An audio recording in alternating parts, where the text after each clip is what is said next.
damos paso a Enrique Gustavo Dutra, que nos va a hablar de primeros pasos forenses para analizar la infección de ransomware. Un tema muy en boga. Si querés andar compartiendo, Enrique, que yo mientras tanto voy a pasar tu currículum vitae reducido. Enrique es consultor en ciberseguridad en la institución a la que pertenece, .NET Soluciones SRL. Se encarga de soporte de infraestructura sobre plataformas Microsoft, implementaciones sobre ISA Server, TMG, MS Exchange Server únicos y en caso de clúster, soporte a compañías con más de 1000 puestos de trabajo, casos de éxitos en migraciones de escenarios complejos, ejecuciones de test de vulnerabilidad de redes externas, análisis de aplicaciones móviles, auditorías internas, aplicación de la norma ISO 27001 y casos de generación de documentos GDPR. Bueno, Enrique, un acabado currículum que no me alcanza el tiempo para presentar. No, está bien. Currículum. Te doy paso a la disertación y te doy gracias por haber accedido a la misma. No, por favor, gracias ya, Pablo, por este espacio. Y bueno, espero que siempre aportemos un granito de arena en esto que vamos a mostrar hoy. ¿Se ve bien ahí la presentación, Pablo? Sí, no está en modo presentación, pero sí está el PowerPoint. Sí, porque después intercambio con las pantallas, con unas demos. O sea, es importante que se vea la pantalla. Listo. Bueno, perfecto. Un poco la idea y la agenda de hoy es entrar un poco algunas cuestiones de ransom, qué está ocurriendo en Latinoamérica, qué cosas están pasando, cómo analizar cuando una compañía está siendo vulnerada.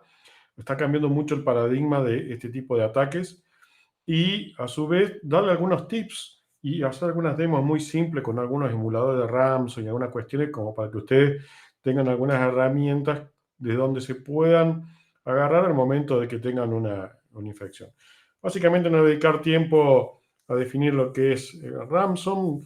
Ya calculo que a esta altura ya todos sabemos que es un software que una vez que cifra la información, toma posesión de esa información y va a pedir un rescate a cambio de poder acceder a ese contenido. ¿Qué está sucediendo? Bueno, nosotros desde el 2016 venimos trabajando fuertemente cuando todavía se los denominaba virus cripto.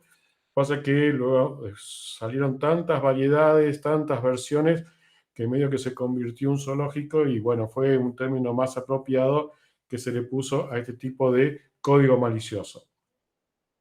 Básicamente las etapas de infecciones de manera genérica son las siguientes.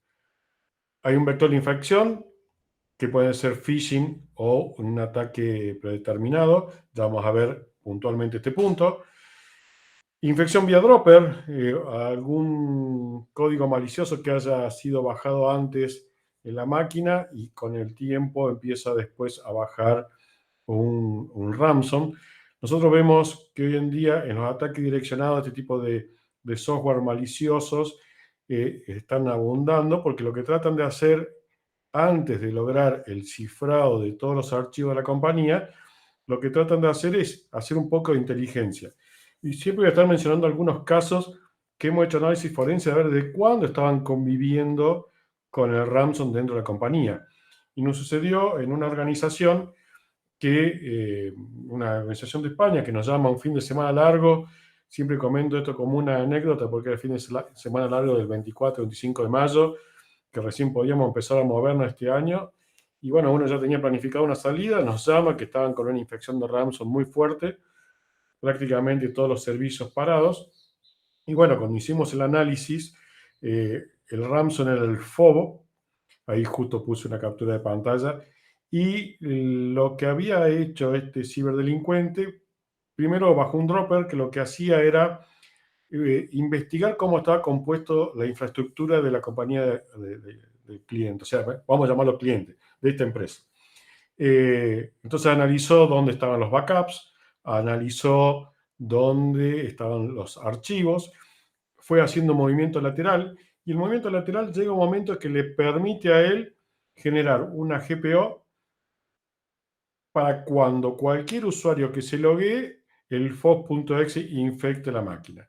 Entonces, lo que fue haciendo a medida que iba conociendo la plataforma es ir infectando todos los ordenadores y servidores.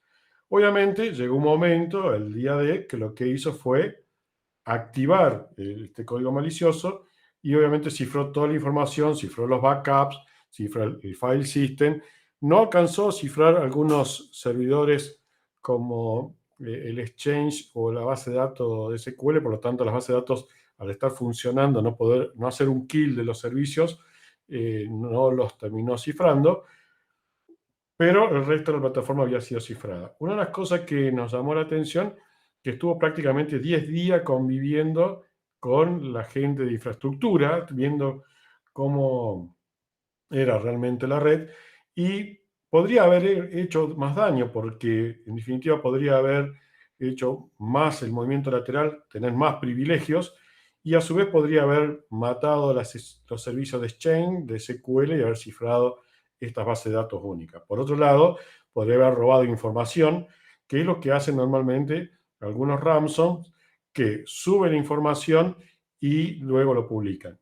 Nosotros desde el estudio que venimos teniendo desde Ramson desde 2016, que incluso si ustedes buscan en el blog va a haber artículos con total vigencia en la actualidad, para nosotros hubo un cambio de paradigma cuando surge WannaCry, que nosotros era un poco como cómico, que hablábamos de pandemia, porque casi no hubo país en el mundo que no tuviera una máquina infectada con ransom, y bueno, después esto nos tocó a los seres humanos. Y por otro lado, el otro cambio de paradigma que obtenemos, que vemos, es con el robo de información. Esto complica más la situación porque nos ha sucedido que hay compañías que al no tener otra manera de estar en línea productiva y al no querer infligir incumplimientos y al no querer perder negocios terminan pagando, pero se imaginan que en ese momento tengan a su vez información subida a la nube. ¿Cómo impacta eso a nivel de imagen? Esas cuestiones hoy en día no tienen precio. Por eso el punto 2 y 3 lo pongo así en otro color, porque todos normalmente no funcionan de esa manera, son los que venimos viendo últimamente. Obviamente, se empiezan a desplegar, se empiezan a ejecutar, eliminan las copias de seguridad, hacen el cifrado y luego aparece la notificación del usuario reclamando el pago. Y hasta es cómico ya en las últimas notas que ni siquiera le explican qué es un beacon. Las notas últimamente dicen, si usted no sabe cómo pagar un Bitcoin o un Monero, busque en Google y le van a indicar cómo actuar. Así que básicamente ya ni siquiera en los textos que se están colocando aparecen las advertencias de cómo seguir. Ahora bien, en las etapas de infección, lo que nosotros venimos viendo es que son metódicas, no importa el vector de infección primaria, es decir, ya sea por un phishing o por un ataque puntual, prácticamente se cumplen estos estadios, que es la infección básica, el delivery, es decir, tratar de distribuir al máximo el código malicioso o las herramientas que ellos usan para hacer investigación. Por ejemplo, una manera de darse cuenta rápidamente que están haciendo análisis de la plataforma es cuando los servidores de alguna manera empiezan a consumir mucho CPU y memoria. Ya nos ha pasado en varias situaciones donde nos llegan alertas y empezamos a investigar y normalmente los anti-malware los detectan como software para hacer minería, pero en realidad son software que están tratando de vulnerar alguna plataforma para obtener información o para tratar de borrar información. Normalmente tengan en cuenta que siempre el principal foco, ¿sí?, más allá de que van a ser las credenciales y poder crecer en permisos dentro de una plataforma, son los backups. Por lo tanto, hoy muchas compañías han vuelto a todo lo que es backup en línea, tener NAS, tener cintas virtuales, casi no se está haciendo backup en cinta. Entonces, es el foco que ellos buscan porque ellos saben que si logran cifrar los backups y la compañía no tiene otra manera de salir adelante, prácticamente le hacen un jaque mate. Entonces, bueno, una vez que hacen ese delivery de códigos maliciosos, tratan de borrar la información, todo lo que puedan encontrar, o los snapshots son muy simples, ellos tienen muy buenas herramientas y se nota que los Ramson cada vez son más inteligentes en cuanto al desarrollo, logran detectar bien la tecnología, no son personas que están improvisando. Por ejemplo, hemos hecho algunos... Enrique, discúlpame que te interrumpa. Sí, ¿Podrás poner la presentación en pantalla completa? sí, Porque justo del canal de YouTube dicen que no estaban viendo. Ahí está, ahí está. ¿se ve bien? Sí, perfecto. Gracias. Perfecto. Una de las cosas que nosotros vemos es que, por ejemplo, muchos de los anti-malware ofrecen sandboxing. ¿Cuál es la idea del sandboxing? La idea es que si llega un código malicioso, lo reciba la plataforma de anti-malware y ante la duda, y si no machea con la base de conocimiento que tiene este anti-malware, lo sube a una máquina virtual, lo ejecuta, lo abre, trata de usar el archivo y si el archivo tiene una actividad dañina, el anti-malware directamente lo bloquea. ¿Qué sucede? Hemos estado viendo como el Dharma, que son ransomware muy bien desarrollados, que lo que hacen es detecta por las variables de entorno que está corriendo en un entorno virtual y prácticamente no hace nada.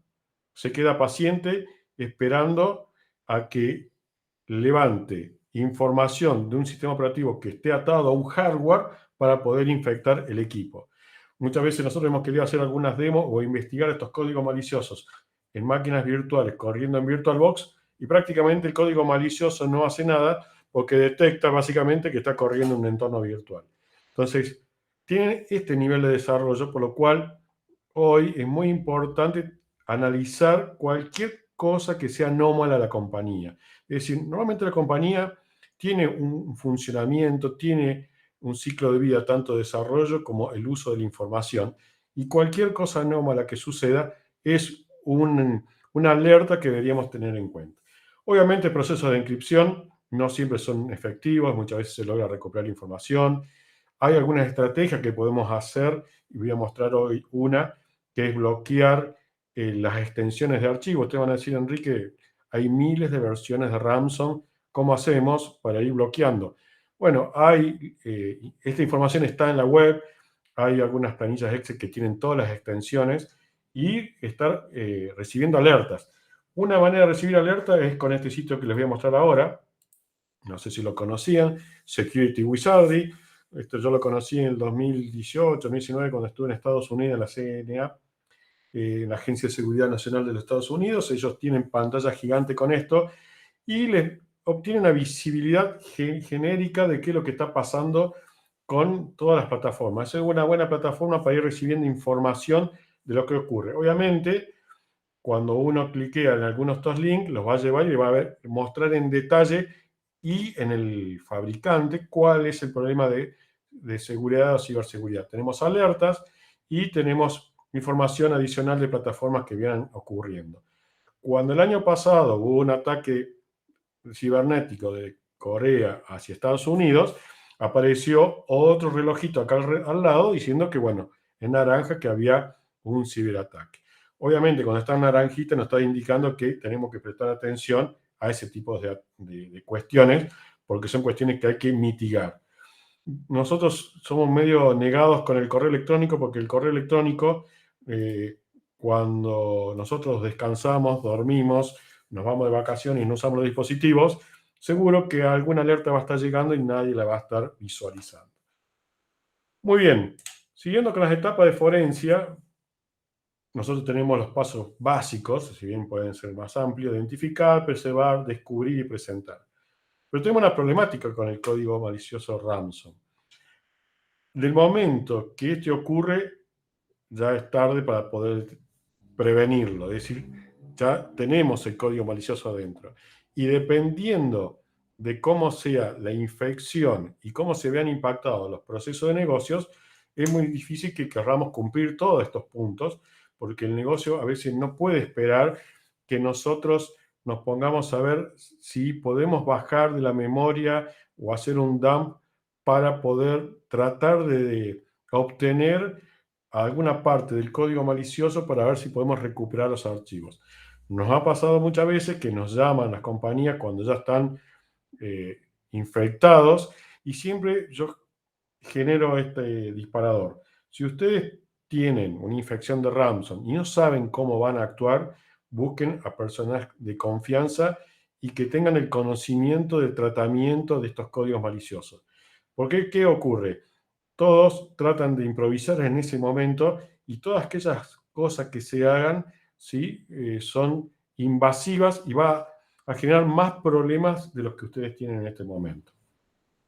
El ransom normalmente lo que tiene como foco es tratar de descifrar un sistema de archivos, principalmente archivos en un repositorio o bases de datos o plataformas, para tratar que esa plataforma deje de estar funcionando como debe ser o correctamente. Entonces, ¿qué cosas vemos como anomalías? El volumen de archivo que crece. Doy un ejemplo. Siempre yo insisto que para cuestiones de ciberseguridad la excusa del presupuesto es muy mala, porque hay cosas que se pueden hacer con bajo presupuesto. La idea es tratar de cambiar la forma de trabajo y dejar de estar trabajando como lo venían haciendo muchas compañías hace 10 años atrás. Cuando uno analiza los procesos de negocio, todavía vemos que hay compañías que hacen un backup a la noche y nunca hablaron con los referentes del negocio y le preguntaron cuánto están dispuestos a perder en información. Bueno, hay herramientas que permiten replicar archivos unidireccionalmente a un dispositivo remoto, ¿sí? Y hemos recibido alertas de intentos de infección de algunos equipos cuando el volumen de estos NAS empiezan a crecer. ¿Por qué? Porque tiene el archivo original y el archivo cifrado. Entonces, es una manera de tener una alerta. Otro, el tiempo de acceso a este tipo de código malicioso. Empiezan a consumir recursos, sobre todo si uno genera alertas de consumo de CPU y memoria. Cuando el ransom está tratando de cifrar archivos de volumen, una base de datos o archivos pesados de CATIA, ¿sí? Les lleva mucho tiempo, por lo tanto, los recursos son más elevados en ese equipo por más tiempo y están más tiempo trabajando en el cifrado. Por lo tanto, también si tuviéramos alerta, podríamos detectarlo. Cambios en la tasa de duplicación. Normalmente cuando usamos de duplicación hay un puntero que relaciona los dos archivos. ¿Qué sucede? Cuando se cifra un archivo, se genera uno nuevo y se borra el original. Por lo tanto, ese puntero que asocia esos dos archivos se pierde. Hoy hay herramientas de duplicación que generan alerta cuando estos punteros se rompen. Y obviamente archivos de nota de rescate que empiezan a aparecer, que cuando aparecen, lamentablemente son tardíos. ¿Qué podríamos hacer para prevenir? ¿Sí?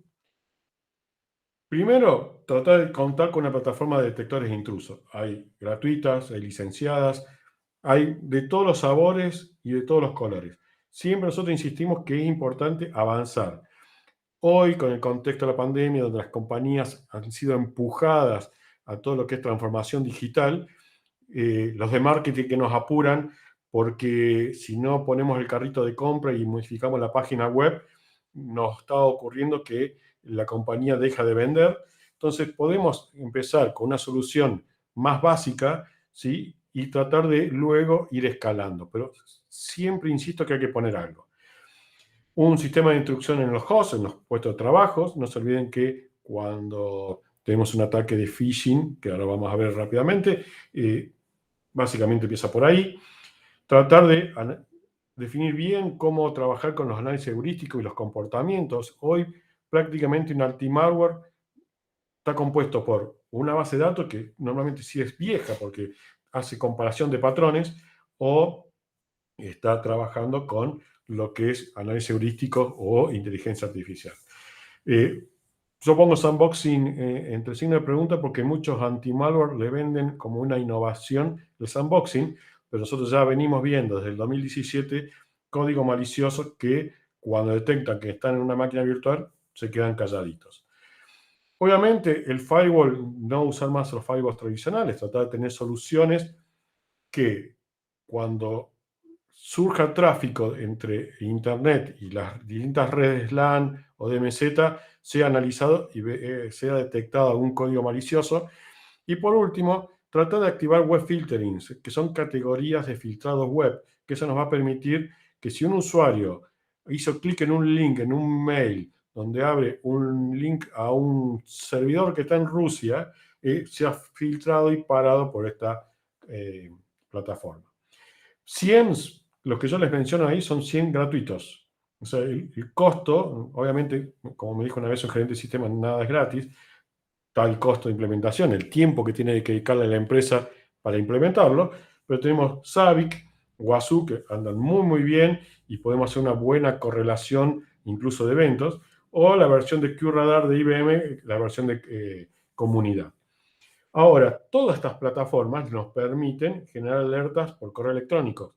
Y yo les diría que no activen ese tipo de alertas, sino realmente configurar alertas puntuales y configurarlas para que las reciban tanto en Telegram como en Slack.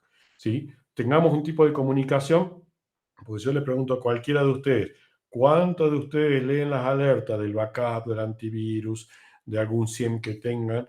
Nadie está viendo la Matrix y, como dice el dicho, hoy el lobo no está, mañana el lobo no está, pero cuando aparezca un mail con una alerta seria, nadie le va a estar prestando atención porque estamos todos distraídos en la diaria. Entonces, si nos llega un Slack a un grupo interno de la compañía o el Telegram que nos avisa que hay un problema de consumo de recursos o se detectó algún tipo de código malicioso, prestar más atención.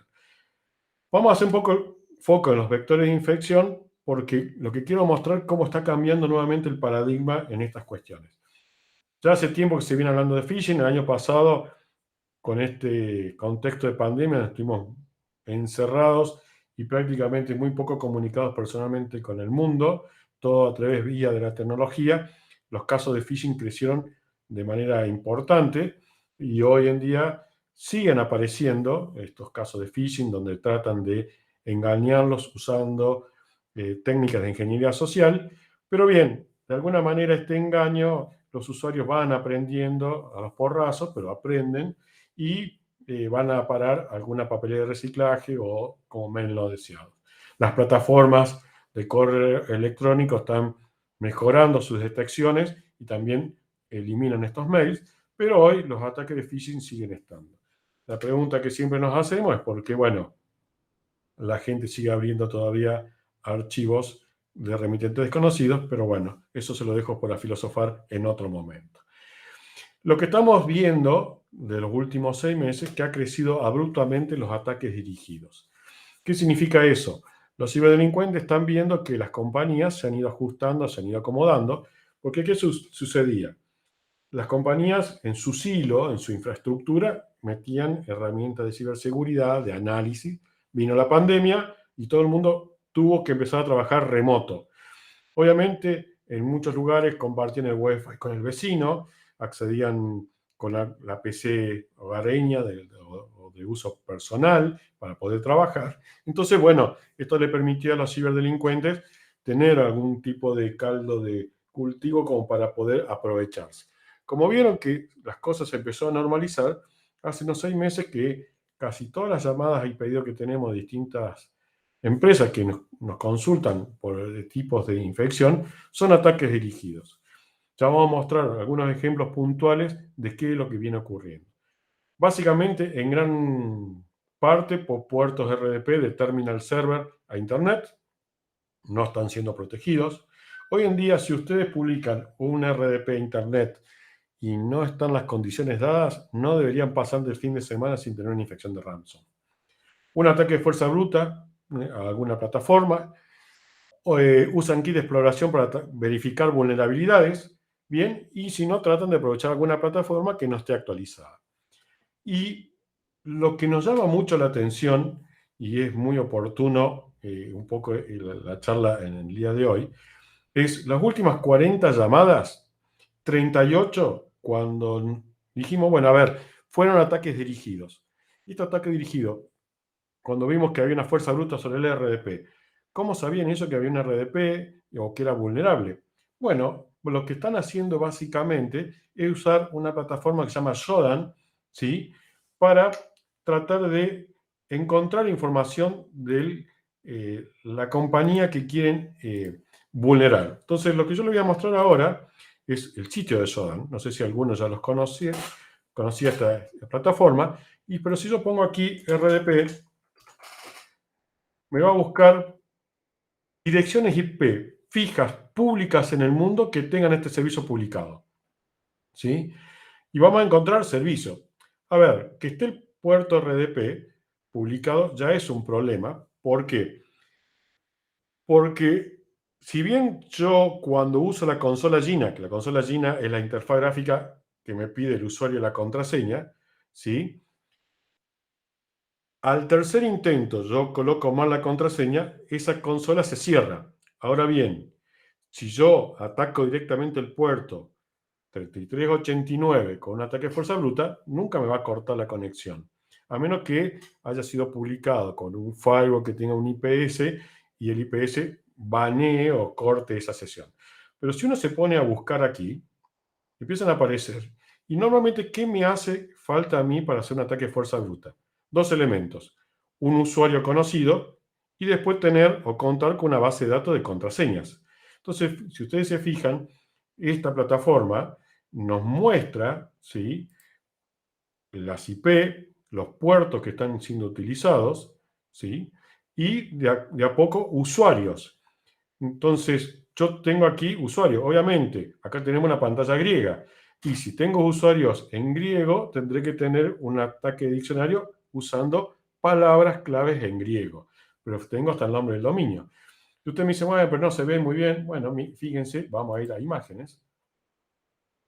Y vamos a ver la cantidad de RDP que hay publicados en Internet. Donde incluso, en muchas ocasiones, muestra la lista de todos los usuarios que se han logueado a ese equipo o servidor. ¿Sí? Vamos a buscar justo los otros días, el martes, tuvimos dando una charla sobre esto, y mostramos que había una pantalla que tenía como unos 8 usuarios. Entonces ahí yo ya tengo 8 posibles usuarios para poder acceder. Obviamente, fíjense que hay cámaras, que eso también no tendría que estar tan público, ¿sí? Pero, por ejemplo, acá tenemos un usuario que incluso está logueado. Entonces acá tenemos un SUSE que está emulando el protocolo, ¿sí? Entonces, hoy este tipo de información no debería estar pública. Y a su vez, lo que ocurre con Shodan es que hace un pequeño análisis de seguridad de la plataforma y si la plataforma tiene vulnerabilidades, las va a documentar en la información que recolecta el IP. Es decir, que si yo, por ejemplo, busco este sitio, ¿sí? Acá tengo solamente 3389 publicado, pero si buscamos algún otro por aquí, acá tenemos otro más, ¿sí? Dentro de esta lista, acá abajo, donde aparece información de la plataforma, suele aparecer los CVE a los cuales esta plataforma podría ser vulnerable o no. Entonces, hoy, de esos 40 que nos han llamado con dudas sobre cómo habían sido vulnerados, ¿sí? Una de las cosas que nos llama la atención es que figura dentro de esta plataforma los CVE por los cuales la plataforma es vulnerable, es decir, vulnerabilidades web, vulnerabilidades que tiene esta plataforma. Entonces, si ustedes hoy quieren saber si su plataforma es vulnerable, obviamente requiere de una dirección IP fija. Lo que tienen que hacer básicamente es entrar a esta plataforma y poner el IP de ustedes. Y básicamente van a saber qué sabe el mundo de ustedes. Ahora yo me pregunto, si desde el 2016 que venimos diciendo que no hay que poner los términos a ser publicados por Internet, ¿por qué todavía lo seguimos haciendo? Pero bueno, vamos a ver rápidamente a qué nos enfrentamos, que es un poco la clasificación muy macro de los ransom, porque en esto vamos a entender el vector de ataque, es el cifrado de archivos, donde están usando AES 256 o algunas tecnologías de cifrado muy, muy eficientes que cuesta lograr acceder a los archivos una vez que han sido cifrados. Si bien hay que estar atento en Internet, muchos de estos códigos maliciosos con el tiempo se publican los descifradores o cómo recuperar esos archivos, lo que se recomienda es que hagan un buen backup, los guarden y en algún momento tener la esperanza que puedan acceder nuevamente. Después, bloqueados de consolas. Esto pasa mucho en los sistemas operativos. Nos llamó una vez un call center donde había 200 PC que se habían infectado y claro, cada vez que queríamos accederla o usarla aparecía básicamente el bloqueo del código malicioso. El Master Boot Record, como Petya, que es un ransom interesante porque lo que hacía este ransom es vender el servicio tipo SaaS en la Deep Web. Es como si contrataran el servicio de alguno de estos medios como Netflix, Disney. Acá yo contrato vía SaaS la infección a cierta dirección IP y obviamente ellos se llevan una comisión de las extorsiones cobradas, ¿sí? Una cosa que nos pasó cómica con Petya, que bueno, una compañía que exportaba limones, que bueno, no podía acceder a sus backups y requería sí o sí el acceso a la información, porque si no iban a perder el contrato con Estados Unidos. Entonces, la gerencia tomó la decisión de pagar el secuestro y una vez que se pagó, el descifrador que nos proveyó la persona no servía. Por lo tanto, empezamos a insistir que el descifrador no funcionaba.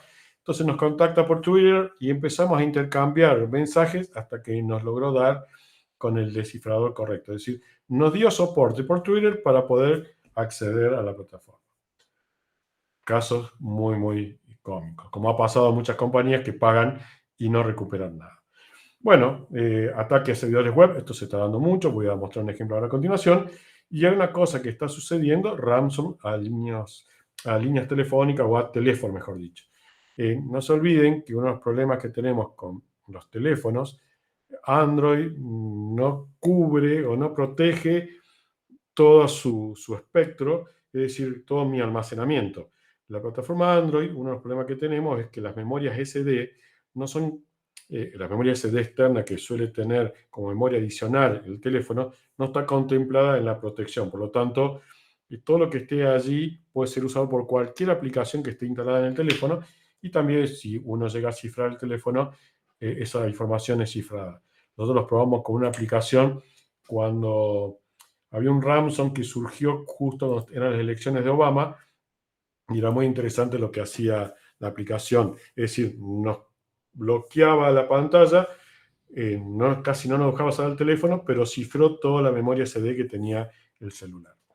Muy bien, nos han ingresado, tenemos un ransom, ¿qué vamos a hacer? Bueno, básicamente tendríamos que ver si contamos con un anti-malware, que podamos tener algo de información, un IDS de host, o si tenemos un SIEM para tener algún tipo de correlación para poder entender cómo ha ocurrido. Es importante entender cómo ha ocurrido porque sin entender cómo ha sido el vector de infección, es como que no es viable un análisis lógico. ¿Qué significa? No es lo mismo un ataque dirigido que una PC que se hace infectado por un ransom, por un phishing. ¿Por qué? Porque en un phishing va a depender del usuario que lo estaba usando, el ordenador, qué impacto tuvo ese ransom en ese ordenador y qué otras máquinas pudieron o no haber sido infectadas. Muchas veces pasa que se infecta el sector y no se infecta el resto de la compañía. Entonces, se infectó este sector. Normalmente se infectan las unidades mapeadas del file server, pero no se comprometió todo el file server. Recuerden que siempre recomendamos no usar unidades mapeadas. Seguramente algunos de ustedes me van a decir, pues yo uso Cucobol, yo uso Fox para DOS, Visual Fox y necesito la unidad mapeada para los DBF. Es entendible, pero hay que tratar de ver si eso lo podemos resolver desde el software y no mapeando básicamente una unidad en el servidor. Ahora bien, si el vector de infección fue un ataque dirigido, ya ahí la cuestión cambia, porque seguramente ha atacado servidores o servicios y ha tenido el movimiento lateral para poder lograr crecer en la infección dentro de la organización. Entonces, es muy importante entender cómo fue la infección, analizar los logs de los sistemas operativos, los comportamientos y cuáles fueron los ordenadores o servidores que han sido infectados. Básicamente, aislar tratar de analizar rápidamente cuáles han sido las infecciones y ver si en este análisis si se han comprometido cuentas con privilegios en la plataforma. Porque no se olviden que los ciberdelincuentes tratan siempre de escalar privilegios para lograr un mayor nivel de cifrado en toda la plataforma. Obviamente, el paso de mitigación va a estar asociado a cómo ha sido el impacto en la compañía en la infección. ¿Qué significa esto? Que si la infección ha dado de baja la página web y tenemos que tratar de resolver el problema de la mejor manera y sin volver a dejar como estaba todo antes, porque corremos el riesgo que volvamos a ser infectados. Entonces, estas cuestiones son básicas. Nuevamente, recuperar el backup y poner en línea. Para realizar estas acciones, venimos recomendando ya hace 2 años que se debe armar un comité de emergencia, comité de seguridad, de ciberseguridad, el nombre que le quieran poner, pero es importante que se establezca qué van a hacer al momento que se descubra una infección. Nosotros en las últimas charlas que venimos dando, venimos diciendo lo siguiente. La vacuna nos permite, por tema COVID, estar un poco protegidos y que si nos infectamos no genere la pérdida de vida, no vayamos a fallecer, salgamos de la mejor manera de una infección de COVID. Con el tiempo, todos nos vamos a infectar de COVID, ¿sí? No podemos vivir en una burbuja. Estimado Enrique, Sí, sí, ¿cómo estamos de tiempo para finalización? me queda hacer 2 cositas más y estamos. Bárbaro, bárbaro. Entonces, lo que queremos decir es que es importante que definan comités para poder llevar esto a la práctica y tener este plan prearmado. Bueno, ataque de puertos, podemos emularlos con Hydra y ver qué es lo que pasa en nuestra compañía y si nuestros 100 reciben información. Keylogger, hoy hemos detectado Keylogger en los servidores vía PHP, una vulnerabilidad que tenía la aplicación, infectaron un keylogger, no sabíamos cómo sacarlo y obviamente este keylogger tuvimos que buscar en Google que nos tradujera qué es lo que aparecía allí y logramos desinstalarlo, pero obviamente se aprovechó una vulnerabilidad del PHP para infectar un servidor web y ahí esperar que en algún momento una persona accediera con privilegios y tener acceso. Infecciones que hemos recibido llamadas en las últimas semanas. El día lunes tuvimos 3-4 llamadas, 3 fueron por vulnerabilidades del Exchange. Microsoft viene publicando estos parches y por ahí no han sido certeros en la corrección, por lo tanto es un problema porque realmente el parche de julio, que tiene el mismo nombre de los anteriores, era el que resolvía el problema. Y quiero cerrar con esta pequeña demo. ¿Cuánto nos queda?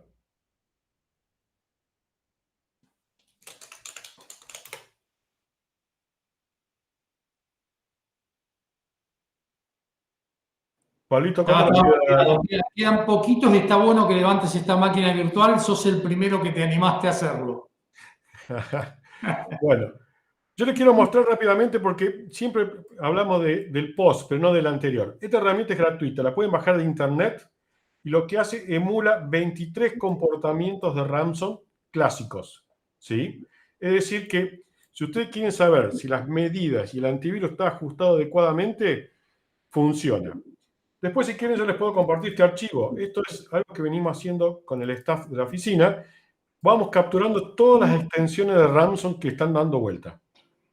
¿Sí? ¿Para qué? Para que después luego esto lo metemos en un servicio que viene en Windows 2003 R2 en adelante, que es el filtrado de archivos. Entonces generamos una categoría y metemos todas estas extensiones dentro de esta aplicación. ¿Sí? Esto lo hacemos con PowerShell y metemos todas estas extensiones aquí. Lo que vamos a decirle a esta aplicación que en un repositorio lo que vamos a hacer es bloquear ese tipo de extensiones. Si el ransom cifra una extensión, logró generar el archivo cifrado, lo que hace después borra el archivo original. Fíjense que el emulador me está funcionando bien. Esto es un Windows recién instalado y Windows Defender básico que viene sobre Windows me está detectando código malicioso. Vamos todavía, ¿sí? Y la herramienta nos va a ir generando la emulación. Esto no infecta ningún ordenador. O sea, ustedes lo pueden probar en cualquier escenario, incluso productivo. Es para tratar de ver si lo que nosotros venimos haciendo sirve o no, ¿ok? Y nos viene dando qué es lo que viene ocurriendo. Nos dice, mira, para variantes de este tipo, vulnerable, para el tipo vulnerable, obviamente puede llegar a algunos que los va a bloquear el antivirus porque lo tomó, lo reconoció, está en su padrón de base de datos, ¿sí? Recuerden que los antivirus tradicionales, siempre yo digo que son productos viejos, porque yo tengo una base de datos que ya está actualizada y hasta que no se vuelva a actualizar, no va a detectar códigos maliciosos nuevos. ¿Bien? Entonces esto nos va a dar un resumen. Teóricamente nos va a decir cuántos productos, mejor dicho, cuántos ransom hemos sido vulnerables. Bueno, no somos de dos, estamos en el horno, ¿sí? 23 vulnerabilidades posibles, 20 vulnerabilidades posibles han infectado nuestro servidor si realmente tuviéramos un ransom.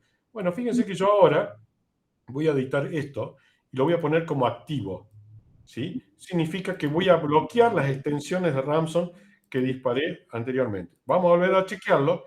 Mientras tanto, esto, así este modo pasivo, en el visor de eventos genera alertas. Es decir, de vuelta, correlación de eventos. Si yo tengo, ¿sí? Perdón, si yo tengo alertas, ¿sí?